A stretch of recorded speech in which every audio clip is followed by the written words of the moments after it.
Brought to you by TechnoSpark 20 series smartphones.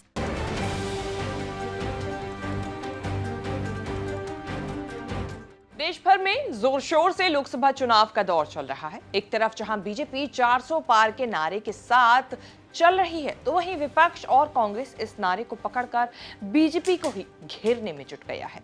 संविधान और आरक्षण को लेकर कांग्रेस नेता राहुल गांधी लगातार बीजेपी और पीएम मोदी पर निशाना साध रहे हैं।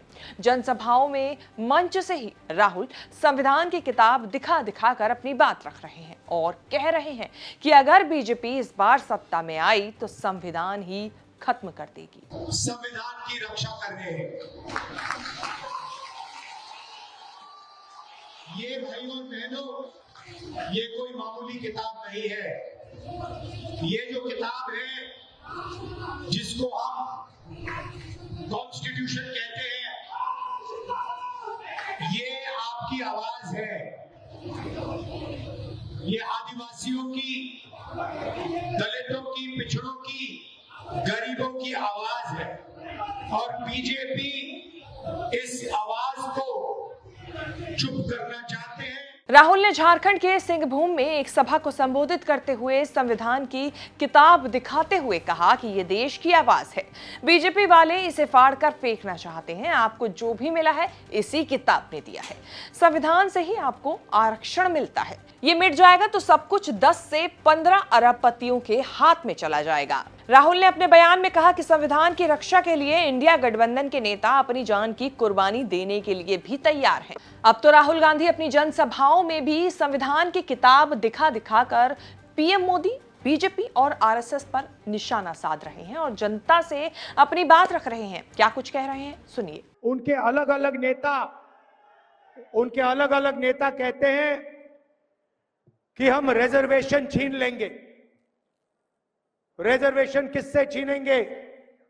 आदिवासियों से, दलितों से, पिछड़े वर्ग से, इन लोगों से रिजर्वेशन छीना जाएगा। और मैं आपको इस स्टेज से कहना चाहता हूं, रिजर्वेशन को छीनने की बात छोड़िए, हम रिजर्वेशन को 50% से आगे बढ़ाने वाले हैं। इनको जो करना है कर लें।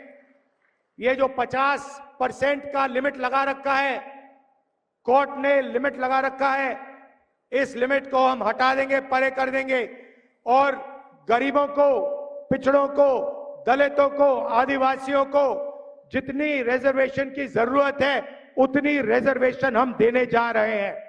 राहुल के ऐसे बयान के सामने आने से पहले पीएम मोदी ने मध्य प्रदेश में राहुल गांधी पर निशाना साधते हुए कांग्रेस पर डॉक्टर बाबा साहेब भीमराव अंबेडकर को अपमानित करने का आरोप लगाया था। बोले कि विपक्षी दल ने यह कहना शुरू कर दिया है कि संविधान बनाने में बाबा साहेब की बहुत कम भूमिका थी। साथ ही कहा कि लोकसभा चुनाव में 400 सीट इसीलिए जीतना चाहता हूं ताकि कांग्रेस अयोध्या के राम मंदिर पर बाबरी नाम का ताला ना लगा दे। सुनिए पीएम मोदी का ये पूरा बयान। कांग्रेस चाहती है कि संविधान बनाने का श्रेय बाबा साहब को ना मिले,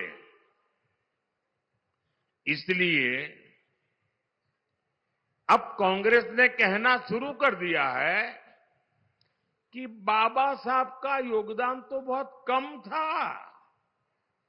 ये संविधान बनाने में सबसे ज्यादा भूमिका, सबसे बड़ी भूमिका ये उनके चाचा देश के पंडित नेहरू जी की थी। क्या ये बात आपके गले उतरती है क्या?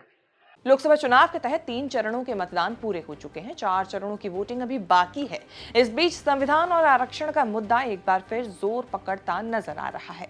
देखना होगा आगे आने वाले दिनों में चुनाव में इसका कितना असर देखने को मिलता है। वैसे आपके हिसाब से इस बार किसकी सरकार बनेगी? कौन देश में इस बार सत्ता का परचम लहराता है?